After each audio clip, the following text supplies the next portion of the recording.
नमस्कार. शालेय संस्कार या यूट्यूब चॅनेलमध्ये आपले स्वागत आहे. इयत्ता 9वी गणित भाग 2 चा हा व्हिडिओ सेमी इंग्रजी व मराठी माध्यमाच्या विद्यार्थ्यांना उपयुक्त आहे. इयत्ता 9वी गणित भाग 2 प्रकरण 6 वर्तुळ सर्कल या प्रकरणातील सुरुवातीला आपण वर्तुळाशी संबंधित काही संज्ञा अभ्यासणार आहोत. प्रत्येक घटक हा आपण मराठी माध्यम आणि सेमी इंग्रजी माध्यमाच्या विद्यार्थ्यांसाठी शिकणार आहोत. आपण सुरुवातीला पाठीमागच्या इयत्तांमध्ये अभ्यासलेल्या वर्तुळाशी संबंधित काही संज्ञा आणि त्याची उजळणी करूया. इथे पी केंद्र असलेल्या या वर्तुळाचं आपल्याला निरीक्षण करायचं आहे आणि त्यावरून या आकृतीवर आधारित ही जी सारणी दिलेली आहे त्यातील रिकाम्या जागा आपल्याला भरायच्या आहेत. इथे पी केंद्र असलेलं हे वर्तुळ आहे. त्यामध्ये सुरुवातीला आपल्याला जीवा लिहायची आहे. मग जीवा लिहिताना आपल्याला जीवेची व्याख्या माहिती आहे की वर्तुळावरील कोणत्याही दोन बिंदूंना जोडणाऱ्या रेषाखंडाला जीवा म्हणतात. मग इथे बिंदू डी आणि बिंदू सी हे दोन्ही बिंदू वर्तुळावर आहेत आणि यांना जोडणारा हा रेषाखंड सीडी आहे. तेव्हा ही या वर्तुळाची एक जीवा इथे आपल्याला लिहिता येईल. जीवा सीडी पण लिहिता येईल किंवा जीवा डीसी पण लिहिता येईल. तसेच इथे बी आणि सी हे देखील बिंदू वर्तुळावर आहेत. त्यामुळे या दोघांना जोडणारा हा रेषाखंड बीसी सुद्धा इथे जीवा आहे. त्यामुळे इथे जीवेचं उत्तर लिहिताना तुम्ही सीडी ही जीवा पण लिहू शकता किंवा बीसी ही जीवा पण इथे आपल्याला लिहिता येईल. सीडी आणि डीसी या एकच जीवा आहेत. तसंच बीसीलाच तुम्ही सीबी पण असं इथे लिहू शकता. तेव्हा रेख सीडी आणि रेख बीसी या दोन्ही जीवा इथे तुम्ही रिकाम्या जागी लिहू शकता. आता विचारलंय रेख पीए ला इथे रिकामी जागा आहे. मग रेख पीए म्हणजेच ही वर्तुळाची त्रिज्या आहे. आपल्याला वर्तुळाच्या त्रिज्येची व्याख्या माहिती आहे की वर्तुळ केंद्र आणि वर्तुळावरील कोणताही बिंदू यांना जोडणाऱ्या रेषाखंडाला वर्तुळाची त्रिज्या म्हणतात. हे वर्तुळ केंद्र आहे आणि बिंदू ए वर्तुळावर आहे. त्यामुळे वर्तुळ केंद्र आणि वर्तुळावरील बिंदू यांना जोडणारा जो रेषाखंड असतो याला त्रिज्या म्हणतात. त्यामुळे इथे रेख पीए ही त्रिज्या आहे म्हणून ही रिकामी जागा आपण इथे त्रिज्या लिहिलेली आहे. पुढे व्यास आपल्याला या आकृतीत ओळखायचा आणि त्याचं नाव लिहायचं आहे. मग व्यासाची व्याख्या आपल्याला माहिती आहे की वर्तुळाच्या केंद्रातून जी जीवा जाते तिला व्यास म्हणतात. मग आता वर्तुळाचा केंद्रबिंदू पी आहे आणि जीवा सीडी ही वर्तुळाच्या केंद्रातून गेलेली आहे. मग जी जीवा वर्तुळाच्या केंद्रातून जाते त्याला व्यास म्हणतात. म्हणजे इथे रेख सीडी हा व्यास आहे. मग इथे आपण रेख सीडी असं लिहू शकतो. मी इथे फक्त सीडी लिहितोय. तुम्ही लिहिताना रेख सीडी असं लिहा किंवा रेख डीसी पण तुम्हाला लिहिता येईल. आता इथे त्रिज्या लिहायची आहे. आता या आकृतीत आपण यापूर्वीच एक त्रिज्या लिहिलेली आहे. रेख पीए ही त्रिज्या आहे. अजून परत इथे त्रिज्या विचारली. आता आपण दुसऱ्या त्रिज्या इथे लिहू शकतो. रेख पीए जशी त्रिज्या आहे तशी रेख पीसी पण त्रिज्या आहे आणि रेख पीडी पण त्रिज्या होईल. तर मी इथे रेख पीसी ही त्रिज्या लिहितोय. तुम्ही रेख पीसी पण लिहू शकता, रेख पीडी पण लिहू शकता, रेख पीबी पण जर जोडले हे दोन्ही बिंदू पी आणि बी तर ही सुद्धा त्रिज्या होऊ शकते. कारण आपल्याला माहिती आहे त्रिज्येची व्याख्या वर्तुळ केंद्र आणि वर्तुळावरील बिंदू यांना जोडणारा जो रेषाखंड असतो त्याला त्रिज्या म्हणतात. त्यामुळे इथे रेख पीए पण त्रिज्या आहे, पीसी पण आहे, पीडी पण आहे आणि पी आणि बी जर जोडला तर पीबी पण त्रिज्या होऊ शकते. त्यामुळे इथे तुम्ही कोणतंही उत्तर लिहू शकता. पुढचा आहे वर्तुळाचा केंद्र. वर्तुळाचा केंद्रबिंदू इथे पी आहे. त्यामुळे इथे बिंदू पी असं तुम्ही उत्तर ही रिकामी जागा लिहू शकता. आता केंद्रीय कोन लिहायचा आहे. केंद्रीय कोन म्हणजे केंद्रबिंदूपाशी झालेला कोन. इथे बिंदू पी हा केंद्र आहे. मग कोन ए पी सी किंवा कोन सी पी ए असं पण तुम्हाला या केंद्रीय कोनाचं नाव लिहिता येईल किंवा कोन ए पी डी किंवा डी पी ए हा पण तुम्हाला केंद्रीय कोन लिहिता येईल. मी हा केंद्रीय कोन इथे लिहितोय. कोन सीपीए. कोन सीपीए हा केंद्रीय कोन आहे आणि इथे कोन सीपीए परत विचारला आहे. त्यामुळे इथे आपल्याला केंद्रीय कोनच असं लिहिता येईल. मग आपण इथे बदलू शकतो कारण इथे सीपीएच केंद्रीय कोन आपल्याला दिलेला आहे. तुम्ही इथे कोन डीपीए किंवा कोन एपीडी असंही तुम्ही इथे लिहू शकता. तेव्हा याच्याऐवजी तुम्ही इथे किंवा कोन डीपीए किंवा कोन APD हा कोन तुम्ही केंद्रीय कोन म्हणून इथे लिहू शकता, कारण इथे CPA रिपीट झालेला आहे म्हणून आपण इथे हा बदल करू शकतो. आता हीच रिव्हिजन आपण सेमी इंग्रजीच्या विद्यार्थ्यांसाठी पाहणार आहोत. In this figure observe the circle with center P with reference to this figure and complete this following table. Now we have to write the name of the chord first. So what is the definition of chord? A segment joining any 2 points of the circle is called a chord of the circle. So here point C and point D, both the points are on the circle. So if we join them, we get a chord. So segment CD is a chord. So I write here segment CD, or simply we can write CD, or you can also write segment DC also. Similarly, B point and C point both are on the circle. So segment BC is also a chord. So you can write here segment CD as well as segment BC. So both are the chords of this circle.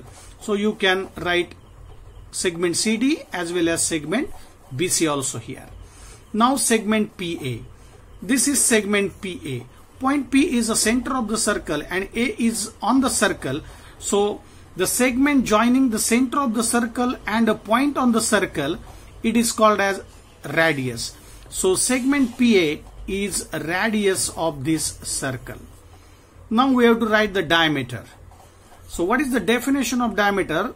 A chord which passes through the center of circle is called a diameter of the circle.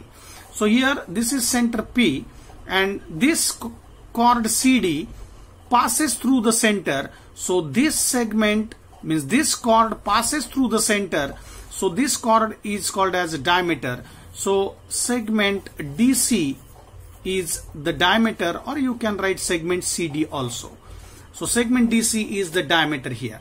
Now we have to write the radius. Already we have wrote one radius here. Segment PA is the radius here. So I will write another radius from the figure. So segment PA is already we have wrote as a radius. Now segment PC is also radius and segment PD is also radius. Also segment PB, if we join these 2 points, so segment PB will be a radius. So segment PC, segment PD, or segment PB, so you can write any name here. So I write here segment PC, or you can write segment PD also here. So both are the radii of this circle. Now we have to write the center of the circle. Here point P is a center, so I write here point P, which is center of this circle. Now we have to write the central angle. Now central angle is formed at the center of the circle. So angle APD or angle DPA you can write any way. So this is a central angle, or you can write angle CPA is also a central angle.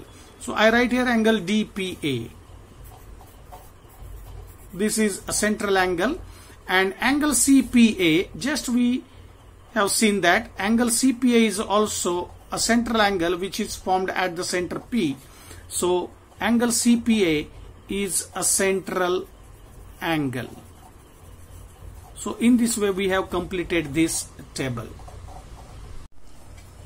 आता आपण जी उजळणी केली पाठीमागच्या येतात आपण या सर्व वर्तुळाशी संबंधित काही संज्ञा पाहिलेल्या होत्या, तर त्यांच्या व्याख्या इथे दिलेल्या आहेत, ज्या आता मी तुम्हाला आकृती एक्सप्लेन करताना पण सांगितलेल्या आहेत.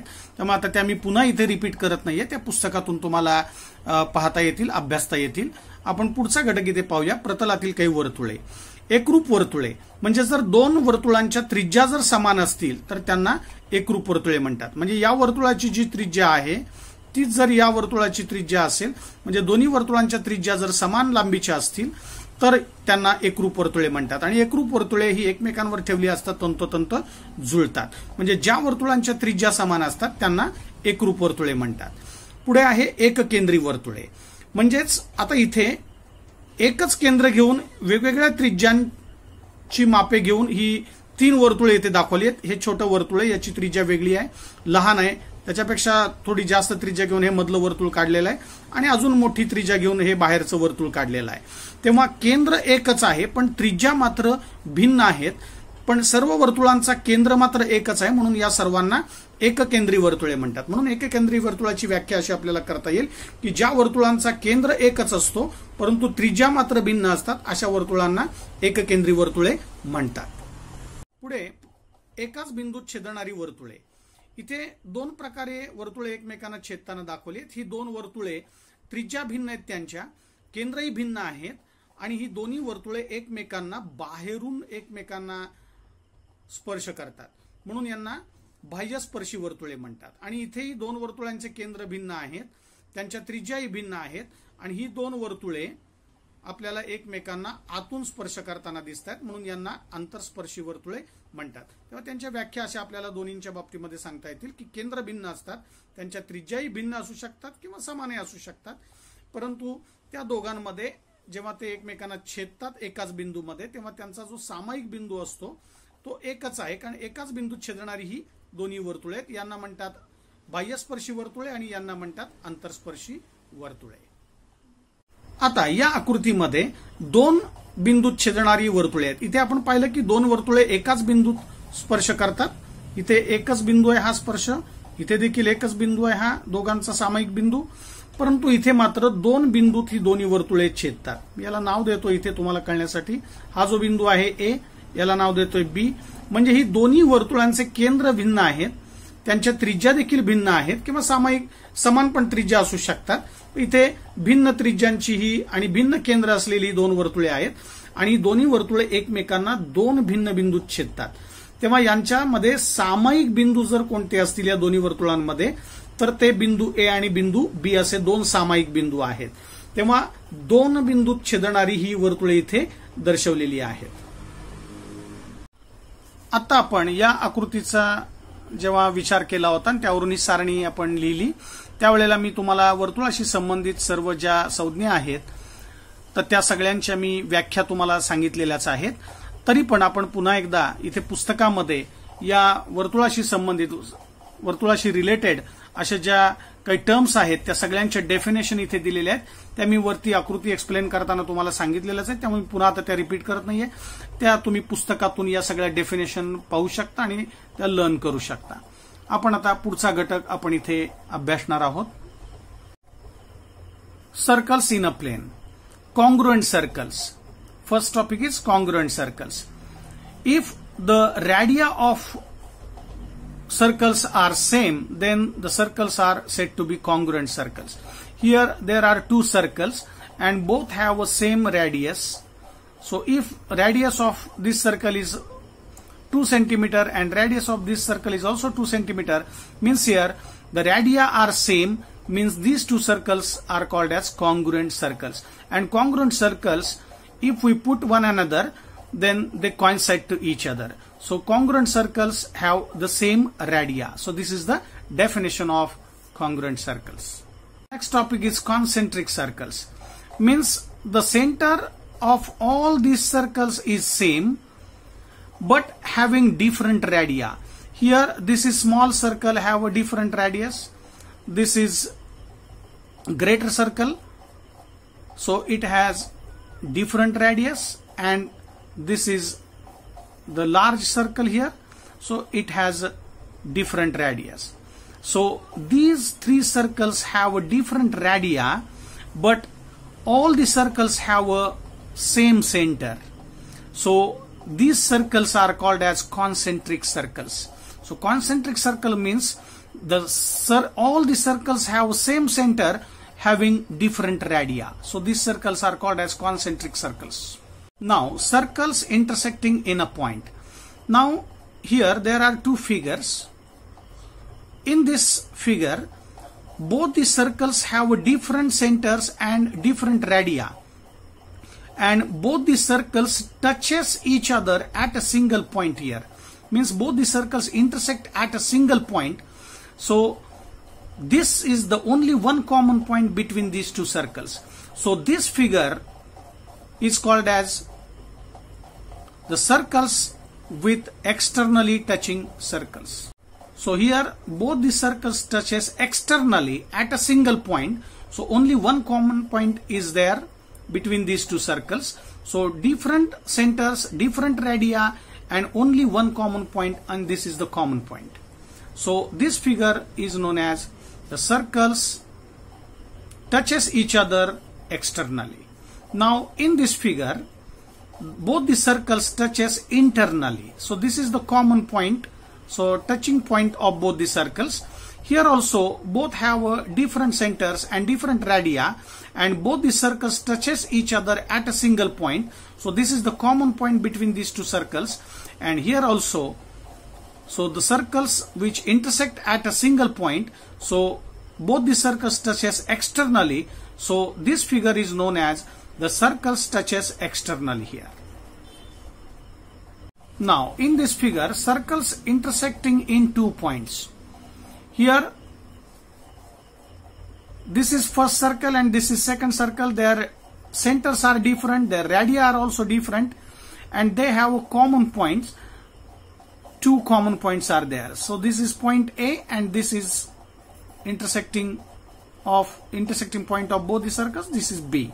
So point A and point B, so these are the 2 common points of both the circles. So here both the circles intersect each other at 2 points. So here they have different centers, different radii, and 2 points are common. So these are the circles intersecting in 2 points. आता वर्तुळाशी संबंधित एक महत्त्वाचा गुणधर्म आपण प्रमेय म्हणून इथे अभ्यासणार आहोत. प्रमेयाचं विधान असं दिलेलं आहे की वर्तुळाच्या केंद्रातून जीवेवर काढलेला लंब जीवेला दुभागतो. हे प्रमेय आहे, म्हणजेच एक वर्तुळाशी संबंधित एक महत्त्वाचा गुणधर्म आहे. आपल्याला माहिती आहे की प्रमेय कोणतंही सिद्ध करताना, म्हणजेच विधानाची सिद्धता लिहिताना ती प्रमुख 5 टप्प्यांमधून आपल्याला लिहावी लागते. पहिलं जे निम्म विधान असतं ते आपण पक्ष म्हणून घेत असतो. उरलेलं जे निम्म विधान असतं ते साध्य म्हणून आपण लिहित असतो. त्यावरून आपण आकृती तयार करत असतो आणि आपल्याला तिथे आवश्यकता असेल तसं आपण तिथे रचना करत असतो. इथे रचनेचा समावेश त्यांनी सिद्धतेमध्येच अंतर्भूत केलेला आहे, परंतु आपण इथे रचना असा हा वेगळा शीर्षक देऊन आपण तो करू शकतो आणि नंतर सिद्धता हा घटक आपण पाहू शकतो. तर इथे आपण आता या विधानाची सिद्धता कशी आहे ते आपण समजावून घेऊया. वर्तुळाच्या केंद्रातून जीवेवर काढलेला लंब जीवेस दुभागतो. म्हणजे आता इथे निम्म वाक्य इथे तोडायचंय. वर्तुळाच्या केंद्रातून जीवेवर काढलेला लंब इथपर्यंतचं वाक्य तोडायचंय. हे वाक्य आपण पक्ष म्हणून घेणार आहोत. मग त्यासाठी आपण आधी आकृती काढूया आणि आकृतीवरून पक्षसाध्य लिहिणं सोपं जाणार आहे. म्हणून इथे आकृती दिलेलीच आहे, तीच मी इथे एक्सप्लेन करतोय. आपण अशी आकृती काढायची आहे. ओ केंद्र असलेलं हे एक वर्तुळ घ्यायचं आहे, अंदाजे त्रिज्या घेऊन. ओ केंद्र असलेल्या या वर्तुळामध्ये AB ही एक जीवा दाखवलेली आहे आणि या केंद्रातून या जीवेवर OP हा एक लंब काढलेला आहे. लंब म्हणजेच काटकोनात छेदणारी ही रेषा आहे. मग तेच आपण सगळं निम्म वाक्य जे आहे ते पक्ष म्हणून इथे घेतलेलं आहे. ओ केंद्र असलेलं हे वर्तुळ आहे. या वर्तुळात एक AB ही जीवा आहे आणि OP लंब जीवा AB आहे. OP हा AB जीवेवर लंब आहे. इथे काटकोनाचं चिन्ह दाखवले दोन्ही बाजूला. मग तेच आपण इथे पक्ष मध्ये लिहिले. आणि आता उरलेलं जे निम्म विधान आहे जीवेला दुभागतो. पहिलं निम्म विधान पक्ष घेतलंय आणि उरलेलं निम्म विधान साध्य आहे. म्हणजेच हा जो काढलेला लंब आहे केंद्रातून जीवेवर तो जीवेला दुभागतो. म्हणजे हा जो लंब काढलेला आहे केंद्रातून या जीवेवर OP लंब आहे, हा लंब काढल्यामुळे जीवेला दुभागतो. म्हणजे जीवेचे 2 समान भाग होतात. म्हणजे AP आणि PB हे 2 समान मापाचे होतात. म्हणजेच ते AP आणि PB एकरूप आहेत. हेच आपल्याला इथे दाखवायचं. हे आहे आपलं साध्य.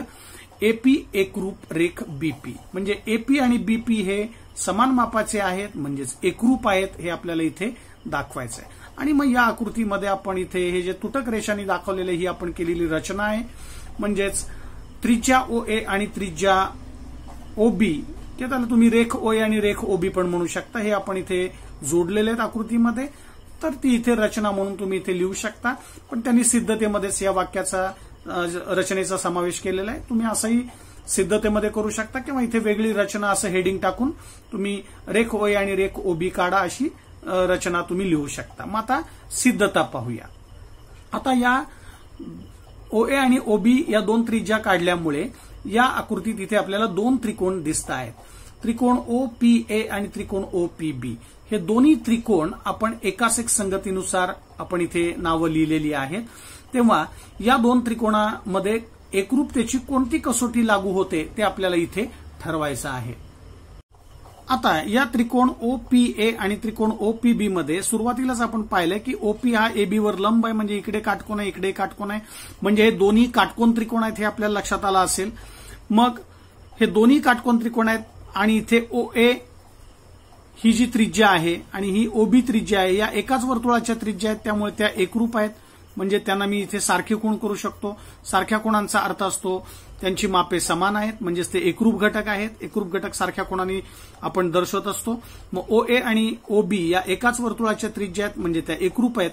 आणि हे दोन्ही काटकोन त्रिकोण आहेत. या ठिकाणी काटकोन आहे म्हणजे काटकोनाच्या समोरची बाजू कर्ण असते, म्हणजे OA हा या काटकोन त्रिकोणाचा कर्ण आहे आणि OPB या त्रिकोणामध्ये इथे काटकोन आहे P जवळ, म्हणजे याच्या समोरची बाजू कर्ण आहे, म्हणजे OB हा उजवीकडच्या त्रिकोणाचा कर्ण आहे.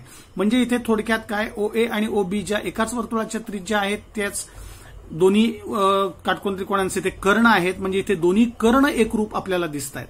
आणि OP ही जी बाजू आहे ही दोन्ही त्रिकोणांची सामायिक बाजू आहे. म्हणजेच या दोन्ही काटकोन त्रिकोणात आपल्याला सांगता येईल की दोन्ही काटकोन त्रिकोण आहेत, दोघांचे कर्ण एकरूप आहेत आणि दोघांमध्ये एक भुजा सामायिक आहे. म्हणजेच हे दोन्हीही काटकोन त्रिकोण कर्णभुजा या कसोटीनुसार किंवा कर्णभुजा प्रमेयानुसार हे एकरूप होतात, म्हणजेच तंतोतंत जुळतात. मग तेच आपण इथे सिद्धतेमध्ये सर्व लिहिलेलं आहे की त्रिकोण OPA आणि त्रिकोण OPB मध्ये कोन OPA आणि कोन OPB हे दोन्ही एकरूप आहेत, कारण हे दोन्ही काटकोन आहेत, कारण OP लंब AB आहे. इथे तुम्ही प्रत्येकी 90 असे लिहू शकता किंवा प्रत्येकी काटकोन असा आधार लिहू शकता याच्याऐवजी. आणि रेख OP एकरूप रेख OP आहे, दोन्ही त्रिकोणांची OP बाजू सामायिक आहे, म्हणून याला सामायिक भुजा असं आपण कारण लिहिलेलं आहे. आणि OA कर्ण आणि OB कर्ण दोन्ही एकरूप आहेत, कारण त्या एकाच वर्तुळाच्या त्रिज्या आहेत. म्हणजेच कर्णभुजा कसोटीनुसार म्हणजेच कर्णभुजा प्रमेयानुसार हे दोन्ही त्रिकोण एकरूप झाले, म्हणजे तंतोतंत जुळले. मग जी वर नावं आपण एकाच एक संगतीनुसार लिहिली आहेत तीच नावं इथे लिहिली आहेत, म्हणजे त्रिकोण OPA आणि त्रिकोण OPB हे एकरूप आहेत. आधार आपण दिलेला आहे कर्णभुजा प्रमेय किंवा कर्णभुजा कसोटी. मग दोन त्रिकोण एकरूप झाले म्हणजे तंतोतंत जुळले, म्हणजे त्यांचे उरलेले जे घटक असतात ते सुद्धा एकरूप असतात, म्हणजे उरलेल्या घटकांमध्येच AP आणि PB येणार आहे आणि ते सुद्धा एकरूप आहेत, कारण उरलेले घटक सुद्धा या एकरूप त्रिकोणांचे संगत घटक असतात, ते एकरूपच असतात. म्हणून आपण इथे लिहिलंय की रेख PA आणि रेख PB सुद्धा एकरूप आहेत, कारण हे उरलेले घटक आहेत, संगत घटक आहेत, म्हणून एकरूप त्रिकोणांच्या या संगत बाजू आहेत. कारण ही AP बाजू या त्रिकोणाची आहे आणि PB बाजू या त्रिकोणाची संगत बाजू आहे, त्यामुळे दोन त्रिकोण एकरूप आहेत, म्हणजे AP आणि PB हे सुद्धा एकरूप घटक असणार आहेत. म्हणजे तेच आपल्याला इथे सिद्ध करायचं होतं. AP एकरूप BP आहे आणि ते आपण इथे सिद्ध केलंय. तेव्हा या प्रमेयाचा उपयोग करून आपल्याला पहिला जो उदाहरण संग्रह आहे 6.1 यामधील काही उदाहरणे आपल्याला या गुणधर्माचा वापर करून सोडवायची आहे. तेव्हा हा गुणधर्म इथे लक्षात ठेवायचा आहे आणि हा गुणधर्म तुम्ही इयत्ता 8वी मध्ये देखील अभ्यासलेला आहे की वर्तुळाच्या केंद्रातून जीवेवर काढलेला लंब हा त्या जीवेला दुभागतो. म्हणजे केंद्रातून जर जीवेवर लंब काढला तर तो जीवेचे दोन समान भाग करतो. आता हेच जे प्रमेय आहे, थेरम आहे, ते सेमी इंग्रजीच्या विद्यार्थ्यांसाठी आपण इथे पाहूया. This is very important property of circle. Theorem, a perpendicular drawn from the center of circle on its chord bisects the chord.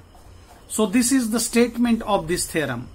Now, any statement when we have to prove, then we will go through 5 steps.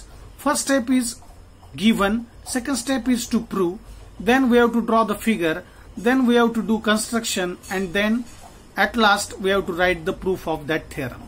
So these are the 5 steps to write the theorem. Now here,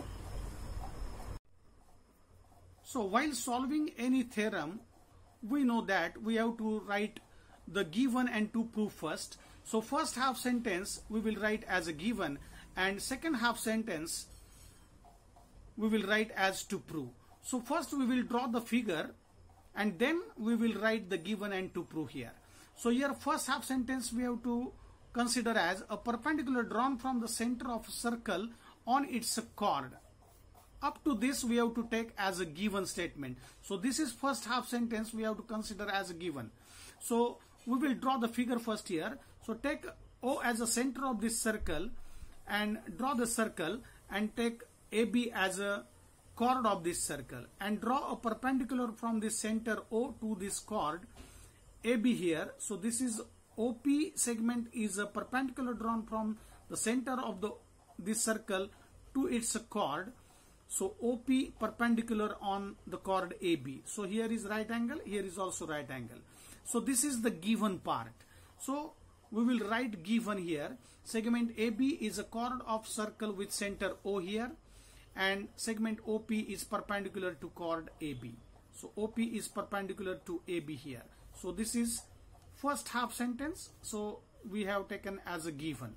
Now second half sentence is means this perpendicular drawn which is bisects to the chord, means this segment OP bisects the chord AB, means this chord AB divides equally as AP and PB. So these are the two equal parts of this chord AB. So we have to write here, to prove the chord is bisected by this perpendicular drawn from the center. So we will get the two equal parts of this chord as AP and PB. So both are equal, means both are congruent. So segment AP is congruent to segment BP. This is we have to prove. This is the second half sentence. So second half sentence we will consider as to prove, and this we have to prove in the next step. Now here we have to do construction. So these are the two dotted segments, means this is the construction we have done here. So join this segment OA and segment OB. So these are the radii of the same circle. So we join them. So draw segment OA and segment OB. So this is the construction here in this theorem. Now let us start the proof of this theorem. Now look at this figure. In this figure, triangle OPA and triangle OPB. So these two triangles are right angle triangle here, because OP is a perpendicular drawn from the center to its chord AB. So here is right angle, here is also right angle. So both the triangles are right angle triangles. So here OA and OB both are the hypotenuse of these two right angle triangles. So segment OA is a hypotenuse of triangle OPA, and segment OB is hypotenuse of triangle OPB. And these two hypotenuse are congruent because these are the radii of same circle. And we know that the radii of same circle are congruent. So these two hypotenuse are congruent. Also here, if we observe carefully, segment OP is a common side of both the right angle triangles. So this is common side. So these two triangles are congruent by hypotenuse side theorem or hypotenuse side test here, because these two hypotenuse are congruent and this is the common side between these two triangles, and both the triangles are right angle triangles. So these two triangles are coincide to each other, means they are congruent to each other by hypotenuse side theorem or hypotenuse side test. So this is we have to write in this proof here. So in triangle OPA and triangle OPB, so in these two triangles we have to write the names of triangles as one-to-one correspondence between the vertices of these two triangles. So in triangle OPA and triangle OPB here, angle OPA congruent angle OPB, means this angle is congruent with this. You can write the reason here, segment OP perpendicular to chord AB, or you can write each 90 also, because this angle is also 90 and this angle is having measure 90 degree. Now segment OP is a common side. So segment OP congruent segment OP, this is common side. So hypotenuse OA congruent hypotenuse OB here. So these two hypotenuses are congruent because radii of same circle, radii of the same circle here. So both the hypotenuses are congruent. So triangle OPA congruent triangle OPB by hypotenuse side theorem, or you can write hypotenuse side test also. Whenever the two triangles are congruent, means their remaining factors are also congruent. So here segment AP and segment PB, so these are the remaining factors of these two congruent triangles. So we can write segment PA congruent to segment PB, and here we can write the reason, corresponding sides of congruent triangles. So these are the corresponding sides of these two congruent triangles here. So this is the proof we have completed here. So hence the proof here. So this is we have to prove here. So this is the last statement here. So hence the proof.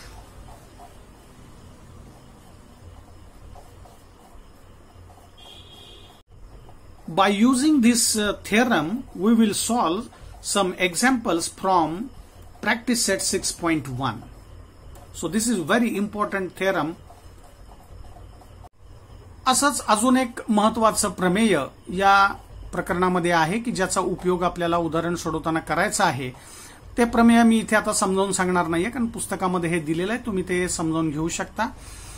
फक्त मी प्रमेय इथे सांगतोय. प्रमेयाचं विधान असं आहे की वर्तुळाचा केंद्र आणि जीवेचा मध्य यांना जोडणारा रेषाखंड जीवेस लंब असतो. म्हणजे इथे ओ केंद्र असलेले वर्तुळ आहे, यामध्ये एबी ही जीवा आहे. जर आपण हा वर्तुळाचा केंद्र आणि हा जीवेचा मध्यबिंदू आहे पी यांना जर जोडलं तर हा जो जोडणारा रेषाखंड असतो तो या जीवेला लंब असतो. म्हणजे ओपी हा एबी वर लंब असतो. तेच आपल्याला इथे निम्म पुढचं राहिलेलं विधान आहे ते साध्य असणार आहे. पहिलं निम्म विधान पक्ष असणार आहे. याप्रमाणे तुम्ही आकृती काढून ही सिद्धता समजावून घेऊ शकता. तर हा गुणधर्म इथे आपल्याला महत्वाचा लक्षात ठेवायचा आहे की वर्तुळाचा केंद्र आणि जीवेचा मध्य यांना जोडणारा जो रेषाखंड असतो तो जीवेला लंब असतो. म्हणजे इथे जीवेशी तो काटकोन करतो. या गुणधर्माचा देखील उपयोग करून आपल्याला 6.1 या सराव संचामधली काही उदाहरणं सोडवायची आहेत. तेव्हा हे दोन्ही गुणधर्म अतिशय महत्वाचे आहेत. त्याच्यावर आधारित काही उदाहरणे आपण सोडवणार आहोत. अजून एक महत्वाचा गुणधर्म या वर्तुळ प्रकरणातला आहे. ते देखील एक इम्पॉर्टंट थिअरम आहे की ज्याचा उपयोग करून आपल्याला प्रॅक्टिस सेट 6.1 मधील काही उदाहरणे सोडवायची आहेत. This is the theorem. The segment joining the centre of circle and the midpoint of its chord is perpendicular to the chord. Here I will not explain the proof here. You can read, you can learn this proof from the textbook here. So simply I will explain this theorem. Now in this figure, O is the center of the circle and AB is the chord. So if we draw this segment OP here P is a midpoint of this segment AB, means AP and PB are congruent because P is a midpoint of segment AB. P is a midpoint of this chord AB here. And if we join these 2 points, means center and this midpoint, then we get segment OP. So this segment OP will intersect to this chord P at 90 degree. Means here segment joining the center of circle and the midpoint of its chord is perpendicular to the chord. Means OP is perpendicular to this chord AB. So this is we have to prove in this theorem.